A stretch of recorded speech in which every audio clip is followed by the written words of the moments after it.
Psalm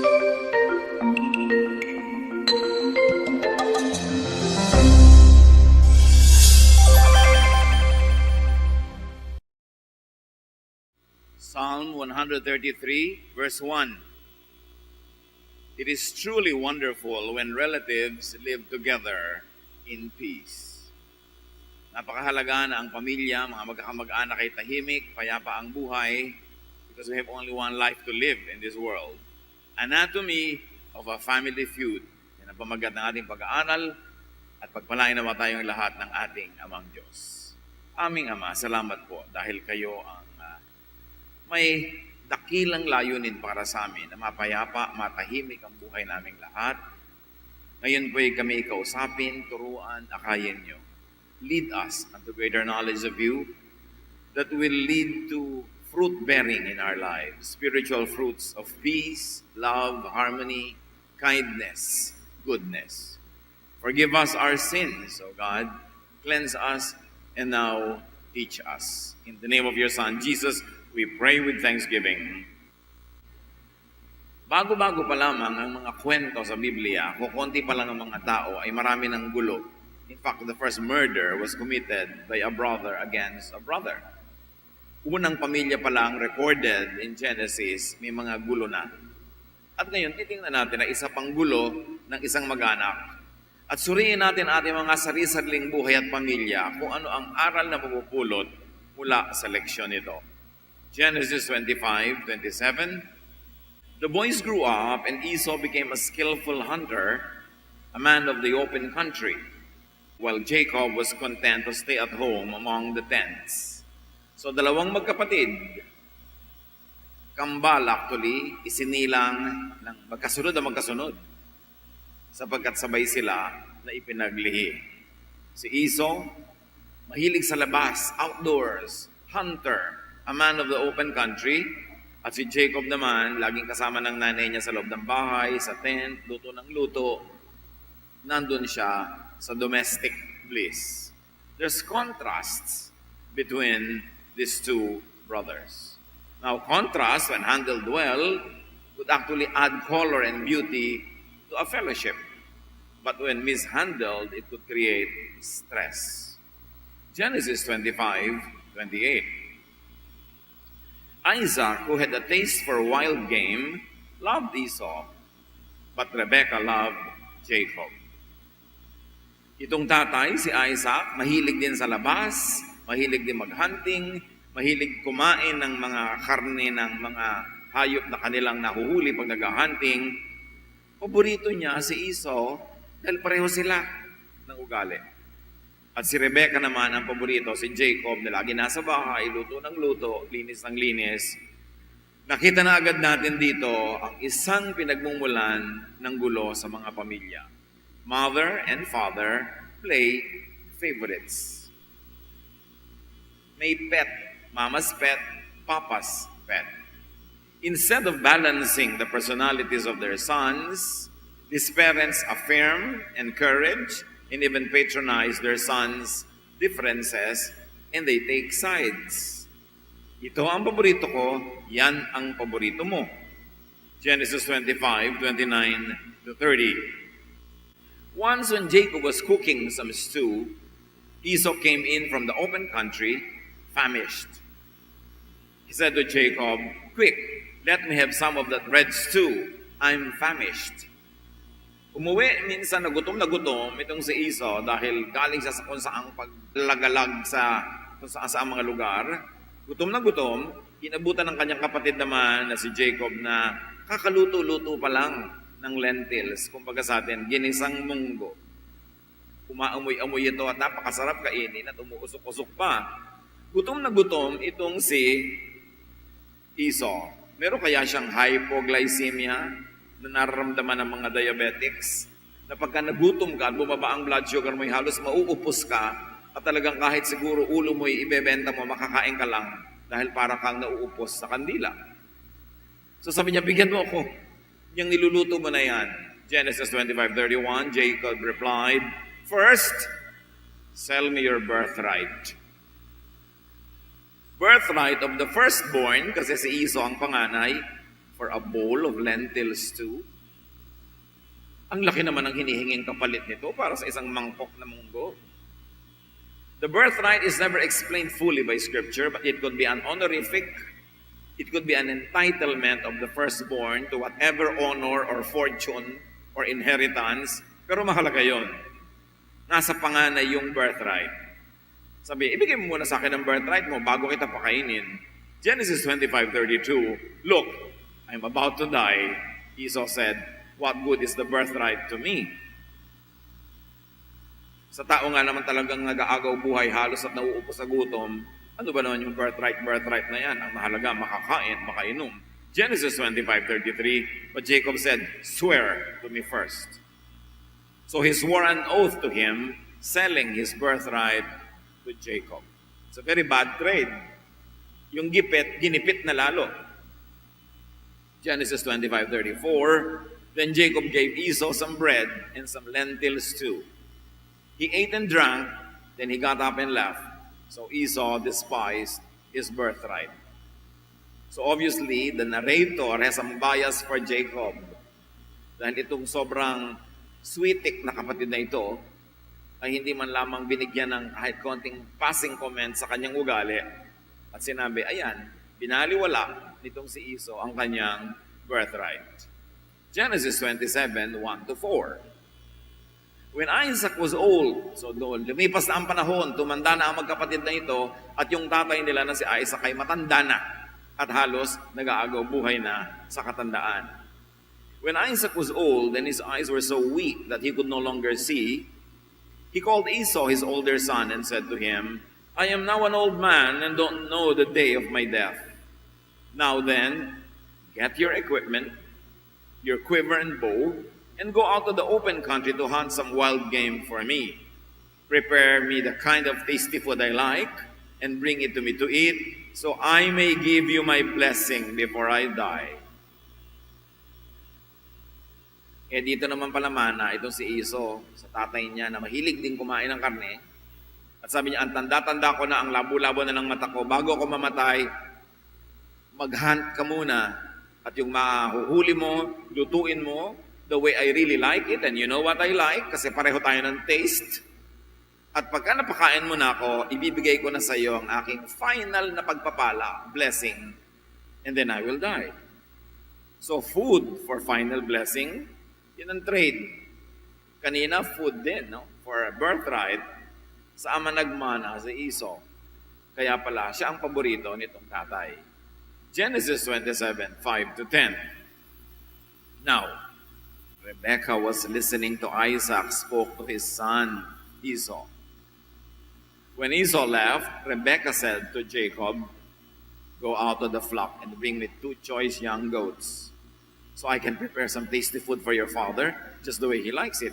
Then take it to your father to eat, so that he may give you his blessing before he dies. Sa ina naman, nagmana si Jacob. Sobrang mautak. Parang hindi niya anak yung panganay. Tinawag si Bunso. Bunso, nadinig ko ang tatay mo. Nagpapahunting, nagpapaluto, at bibigyan ng blessing ang kuya mo. Unahan natin. Huwag ka na mag-hunting. Total, lagi ka na dito sa bahay. Hindi ka siguro marunong mag-hunting. Kumuha ka na lang dyan sa kulungan natin. Ng 2 batang kambing, luluto ko ng masarap, dalhin mo sa tatay mong malabo na ang mata, at kunin mo ang blessing na para sa kuya mo. Nakita niyo kung paano lumuluto ng family problem? Nagkakampi-kampihan. Naggugrupo-grupo within the same family at nag-uutakan. Genesis 27:11-13. Jacob said to Rebekah, his mother, but my brother Esau is a hairy man while I have smooth skin. Balbon po si kuya, ako makinis na makinis tulad niyo, mami. What if my father touches me? I would appear to be tricking him and would bring down a curse on myself rather than a blessing. His mother said to him, my son, let the curse all fall on me. Just do what I say. Go and get them for me. Sabi niya, talbog sa'yo, tikit sa akin pagka isinumpa ka ng tatay mo. Aakuin ko. Basta't sundin mo ang pinagagawa ko. So this mother is playing favorite to the max. Parang hindi siya ang nagluwal doon sa kuya. Genesis 27:14 to 17. So he went and got them and brought them to his mother, and she prepared some tasty food. Then Rebekah took the best clothes of Esau and put them on her younger son Jacob. She also covered his hands and the smooth part of his neck with the goat skins. Then she handed to her son Jacob the tasty food and the bread she had made. May strategy ang mag-ina. Binihisan ni Rebekah si bunso ng damit ni kuya. At yung makinis na bahagi ng kanyang braso at leeg na maaring mahipo ng ama, binalot ng balat ng kambing para mabuhok din. Props talaga. Handang-handa sila at talagang deception ang balak ng mag-inang ito. Genesis 27:18 to 20. He went to his father and said, "My father." "Yes, my son," he answered. "Who is it?" Malabo na talaga ang mata ng matanda. "Sino yan?" Jacob said to his father, "I am Esau, your firstborn. I have done as you told me. Please sit up and eat some of my game so that you may give me your blessing." Isaac asked his son, "How did you find it so quickly, my son?" May initial doubt. Ang bilis mo naman nakapag-hunting, nakakagluto, instant. Alam niyo mga kapatid, pag meron kayong unang kutob at duda, makinig kayo. Lahat ng now 1, 2, 3, sasabihin, sabi ko na nga be. Yung pala sabi mo eh. Naisip mo pala. Bakit nadaya ka pa? Kasi hindi mo pinakinggan yung unang kutob mo. Listen to initial doubts before you are overtaken by props and by special tricks. We are all God's creation. God is Spirit. We have the Spirit of God.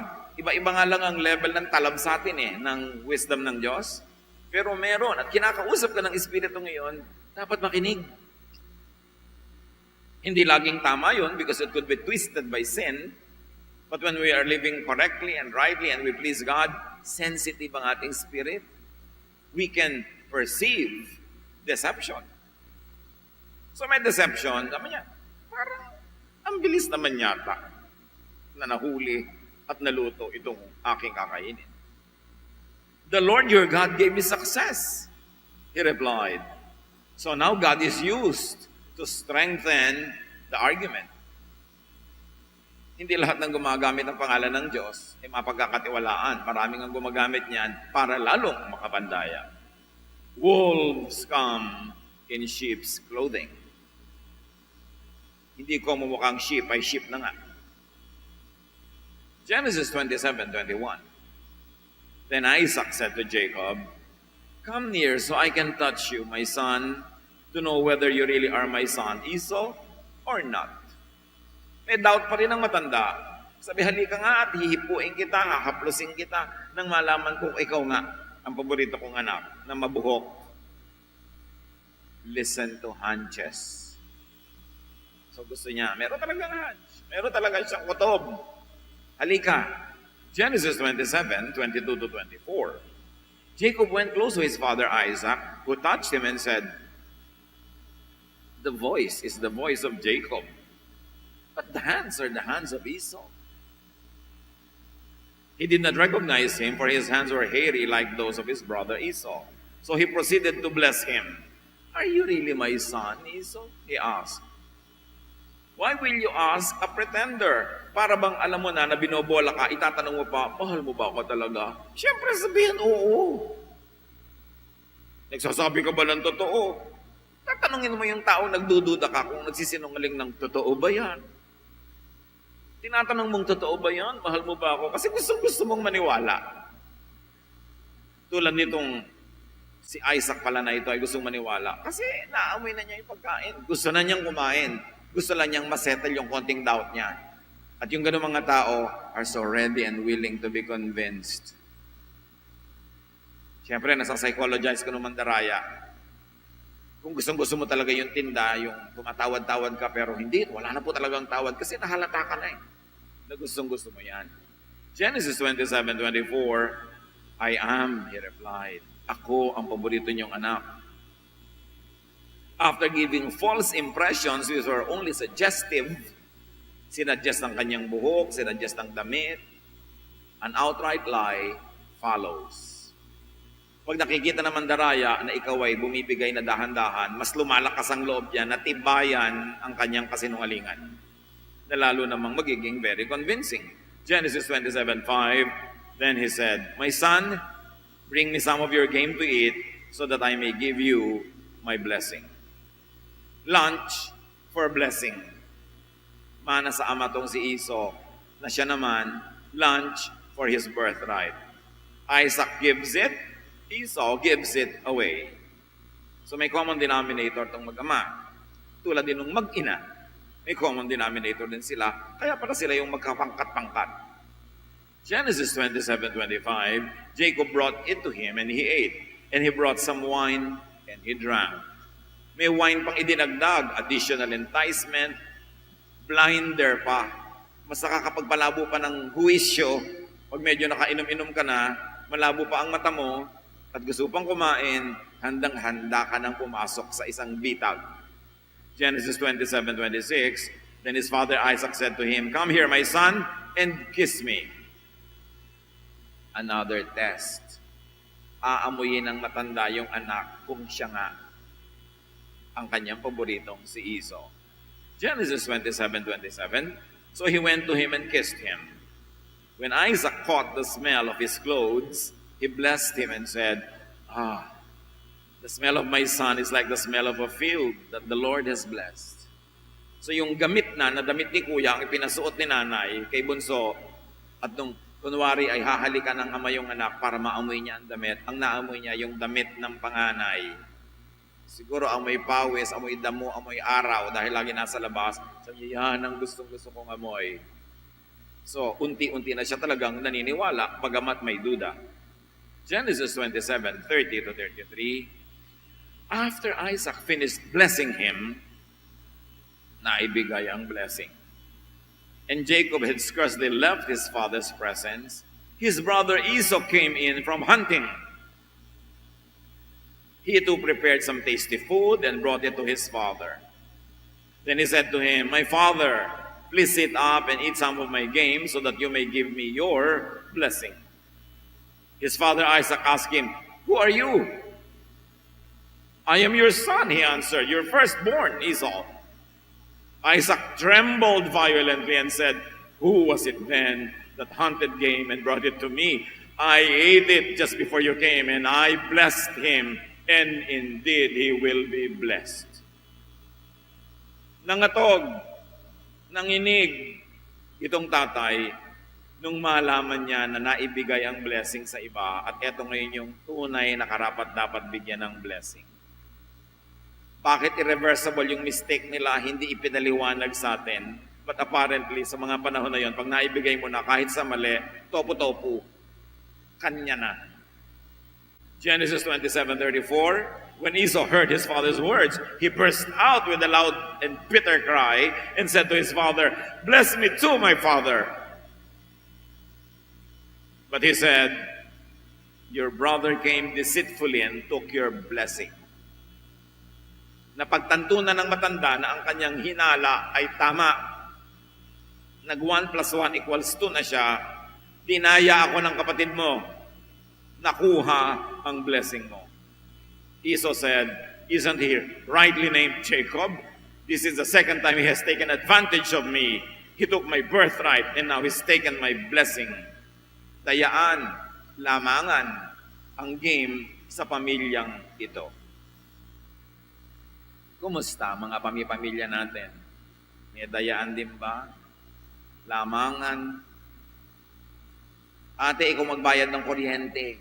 Ako ang magbabayad ng cable. Parang manggura naman yata. Lagi na lamang na maraming mong bisita, pinapakain mo sa mga bisita mo yung pagkain ng pamilya nyo. Iba naman yung namamalengke. At lalong-lalo pag naghihingalo na ang matatanda, agawa na ng mga mana. Lamangan na. Lalo't may nagsusul-sul na kanya-kanyang asawa. Dangadi, hingin mo yung bukid. Gusto ko magka-farmhouse tayo, dangadi. Yan ang mga magbubulo, yung mga sabit. Nag-aaway-away ang mga magkakapatid dahil sa kanya-kanya mga asawa na interesado dun sa mamanahin sa biyanan na hindi naman nila pinaglingkuran. Karamihan, may naglilingkod din naman. 1 out of 100. Pero sila ang pampagulo sa mga hatian. Nagkakaaway-away tuloy ang magkakapatid forever na parang hindi galing sa isang bahay bata. Siyempre, sangkalan ng asawa, Daddy, ang mga anak mo kailangan magkaroon. Kunwari, pero siya ang may gusto. Isasangkalan ng mga bata. Yung mga bata, lagi sangkalan yan eh. No? Kasi nakakabagbag damdamin. Genesis 27, 36 to 37, then he asked, haven't you reserved any blessing for me? Isaac answered Esau, I have made him Lord over you, and have made all his relatives his servants. So what can I possibly do for you, my son? That was their tradition. That was the rule of their time. Irreversible things, even mistakes. Yan ang problema ko minsan sa mga tradisyon. Kahit kuminsan, irrelevant, unkind, dahil tradisyon, dahil nakaugalian, dahil policy, kailangang ipatupad. At kitang-kita ng lahat ng nag-iisip na tao that something went wrong. But none of the characters in our story is doing anything to correct it. Pag may mali, dapat itama. Pinagalitan ba yung asawa na kasabwat ng anak? Pinagalitan ba yung anak na nandaya? Hindi. Ang nalugi itong anak na nadaya. At sa mga pamilya, kumisan ganon. Kung sino yung mabait, lagi siyang napagsasamantalahan. Kung sino yung masipag mag-aral doon nakatapos at nag-aral, ngayon sa kanya sasakay lahat yung mga nagbilyar ng nagbilyar, umabsent ng umabsent, nag-asawa ng maaga, may mga gatas-gatas kailangan ng anak, iaasa ngayon dito sa isang kapatid na matino. Sa maraming pamilya, yung matino kawawa, na pagsasamantalahan, laging pinipitasan, kahit hindi ka nagtanim, hindi ka nagdilig, hindi ka nag-fertilize, hingi ka ng hingi forever. Di ba nangyayari yan? May mga biblical examples na noon pa. Magulo ang pamilya kasi kulang ng katarungan. Yung mga mali, hindi napaparusahan. Yung tama, yun ang nagdurusa. Genesis 27:38. Esau said to his father, do you have only one blessing, my father? Bless me too, my father. Then Esau wept aloud. Nanangis ng ubod lakas, ubod pait, dahil 2 beses siyang nanakawan ng kanyang kapatid. Genesis 27:39 to 40. His father Isaac answered him, at lumala pa, your dwelling will be away from the earth's richness, away from the dew of heaven above. You will live by the sword and you will serve your brother. But when you grow restless, you will throw his yoke from off your neck. May kakambal pa pala, nakabigatan yung natanggalan ka ng blessing. It was the opposite that this poor Esau got. They were ruled by impersonal and ruthless rules of life, policy, discipline that sometimes haunt us even today. Unkind, but that's the policy. Unbending, because that is the tradition. There is no room for kindness or justice. Dahil ang umiira lang ay yung uso kung ano man yun. Kawawang Esau. Genesis 27:41. Esau held a grudge against Jacob because of the blessing his father had given him. He said to himself, the days of mourning for my father are near. Then I will kill my brother Jacob. Pagkamatay ng tatay natin, lagot ka, susunod kang pagbuburulan. Napakalalim na naging sama ng loob, hinanakit, puot nitong si Esau na nagpasya siya na pag nagkaroon siya ng pagkakataon pagkamatay ng ama nila, papatayin niya ang kanyang kapatid. Sibling rivalry, grudges, quarrels, violence, etc. could root from parental favoritism. Hanggang ngayon, maraming mga magkakapatid, may mga inis, galit na nakikimkim sa loob nila dahil nung bata pa sila, paborito ng nanay yung isa, paborito ng tatay yung isa. Kaya ngayon, kahit reunion, may mga sarili-sarili ng anak at pamilya, konting-konting bagay lang, sumasabog, nag-aaway uli, ibinubuklat ang lahat ng nakaraan kasi hindi naman naghilom ang mga sugat. Nanilikha ng mga pabaya ng mga magulang playing favorites, not correcting mistakes. Ikaw na nga itong hindi kagandahan, ikaw palagi ang naglilinis sa mga kaldero at kalan. Tapos yung kagandahan, siya lagi ang nasa sala at nagkukutex. Ba't ka nga hindi mayayabot? Laging siya ang paborito. Ibinibili ng magagandang tela, mga damit. Tapos ang damit mo yung lalagyan ng BMEG feeds. Kung umabot kayo doon. Ang gaspang, ang kate. Pero yun ang damit mo kasi hindi ka naman kagandahan. Kulang sa pagbabalanse. Yung matalino, siya palagi itong laging napupuri. At itong 3 taon na sa first year high school, siya laging napipintasan. Walang balancing na ibibigay tayo sa ating mga kamag-anak. Kaya sila nag-aaway-away kahit hindi silang lumika. Rivalry could root from twisted upbringing. Sa halip na ang mga magulang ang magturo, magmahalan ng magkakapatid, sila pa itong nagpe-play favorites. Kaya sabi nga ni Balagtas, napapahamak ang bata dahil sa dapat magturong tamad na magulang. May mga magulang naman na napakasipag magturo, ubod ng tigas pa rin ang ulo ng mga anak, hindi pa rin nagpaturo, ibang istorya na yon. Pero meron naman na talagang napabayaan. Often, dysfunctional families are legacies of dysfunctional parents.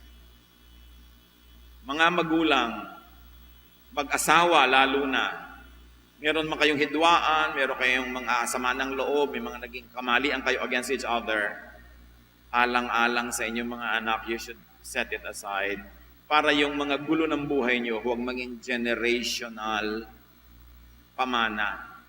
Ang ipamana nyo sa inyong mga anak ay tahimik, payapang buhay, functioning, hindi dysfunctional family life. Alang-alang sa kanila, magiging anak na inyo, magiging mga apo. Dapat kalimutan na ang mga nakaraan, yung mga sakit, mga pait. Huwag na ungkatin, magpatawaran, and get on with life. Because we have only one life to live this side of eternity.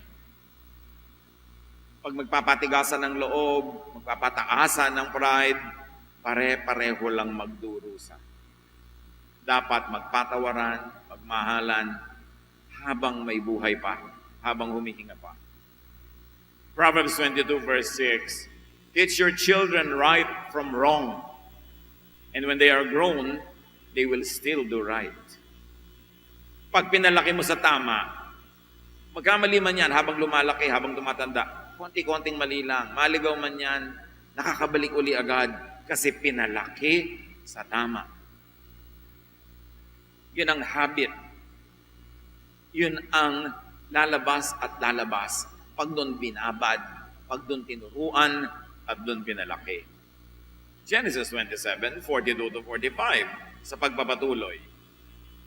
When Rebekah was told that Esau had said, she sent for Jacob and said to him, your brother Esau is planning to avenge himself by killing you.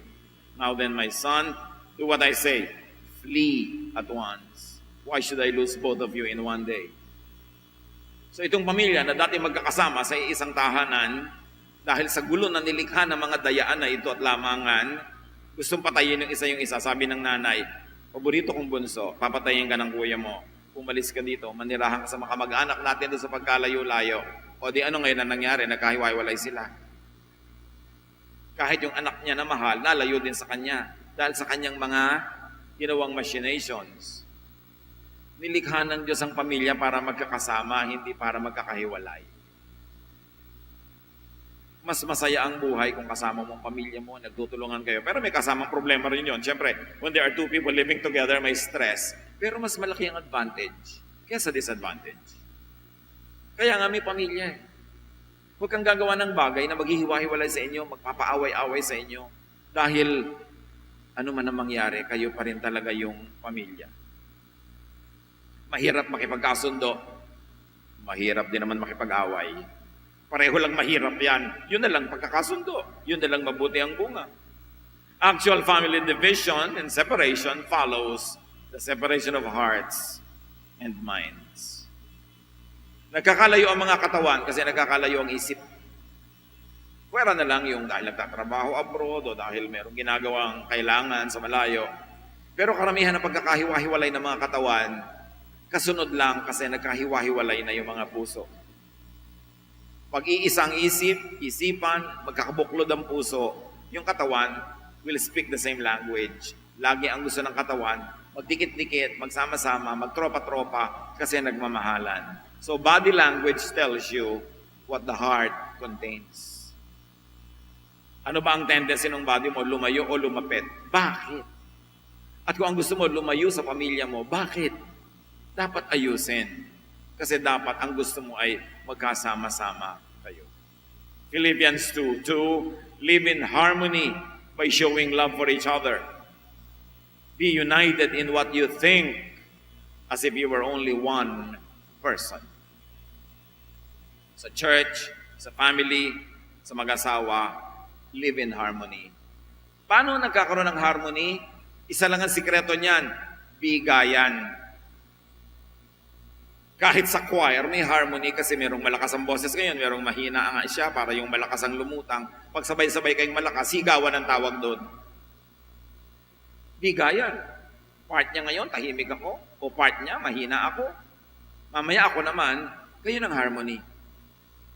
Genesis 27:46, hindi pa tapos ang pasakitan ng pamilyang ito.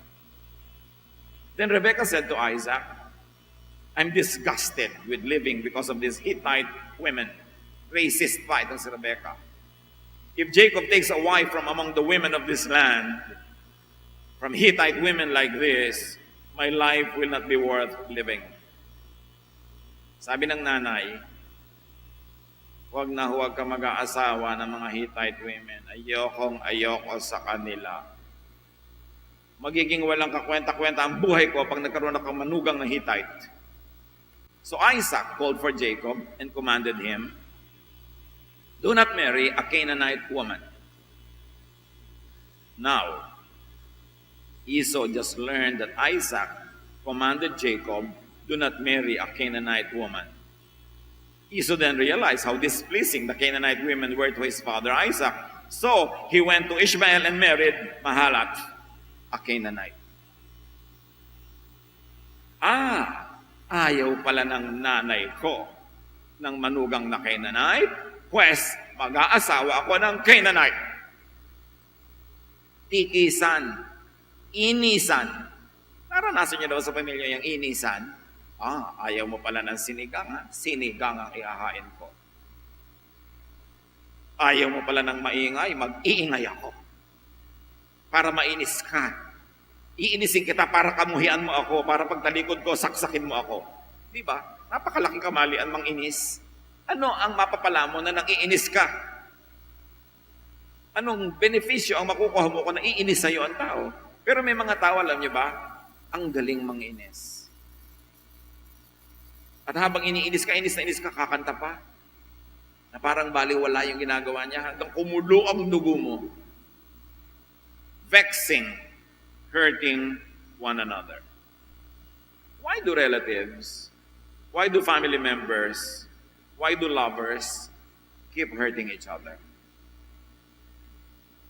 Anong mapapala ng magnobyo, mag-asawa, magkaibigan, magkapatid, mag-ina, mag-ama na sinasaktan ang isa't isa? This is a demonic deception. Isang pandaraya ng kaaway, pinagdidilim ang ating isip para ang gawin natin ay yung mali sa halip na yung tama. Mahirap gumawa ng tama, pero mas mahirap din naman gumawa ng mali. Di tama na lang, maganda pa yung bunga. Families should be wise. Do not let the devil deceive you into falling apart and away from each other. At may iba pa mga leksyon ng kwentong ito. Don't be too hungry to the point of selling yourself short. Don't push yourself too much beyond your strength. Kung ano man yun, huwag niyong sagarin ang sarili ninyo to the point na nawawalan kayo ng bargaining chips, humihina ang inyong bargaining power kasi weakened na kayo ng inyong sariling gawa. Another lesson, a brother's need is an opportunity to promote love, not hatred. Opportunity to strengthen, not weaken relations. Pag may pangangailangan ang mahal sa buhay, ang kamag-anak, ang kapatid, pwede mong pagsamantalahan, pero anong aanihin mo? Galit niya. Pwede mo rin namang tulungan at mahalin, ano aanihin mo. Kung marunong siyang tumanaw, edi tatanaw siya at mamahalin ka rin niya. Pag may pangangailangan na nagkakagipit at reasonable ang pangangailangan, mas mainam na matumulong tayo. At yung tinutulungan naman, hindi dapat abusado na araw-araw tinutulungan ka, ligo-ligo, buwan-buwan. Hindi na tulong ang tawag doon. Sustento na yon. Dapat marunong ka rin tumindig sa sarili mong paa. Huwag kang bumili ng hindi mo kayang bayaran. Huwag kang gumawa ng hindi mo kayang bayaran para hindi iba, hindi nanay mo, tatay mo, kapatid mo ang nagbabayad para sa iyong mga bisyo o hiling. Pero paminsan-minsan nangangailangan ka, reasonable, magandang tumulong sa ganung mga pagkakataon. At kung tayo naman ang tinutulungan, makaramdaman naman kayo kung pagod na o sawa na yung tumutulong. Huwag nating abutin yung pagsawaan, pagsarahan, iwasan dahil wala tayong tigil ng kahihingi ng tulong. Paminsan-minsan, parang bisita yan. The shorter the visit, the more welcome. But the longer the visit, the less and less welcome you will feel. Ganun din yung humihingi ng tulong. Kung minsan, ikaw pa pinipilit. Pero pag araw-araw, andyan yung mukha mo, pagsasarahan ka na talaga ng pinto. Dapat turuan din natin at tulungan ng mga kamag-anak na maging mabait by not abusing them. Kasi pag abusado ka, they will learn to protect themselves and they will learn to be unkind to you because they have to protect themselves. Bigayan, respeto, pagmamahalan. Family members, especially parents, are to give balance and correction to one another.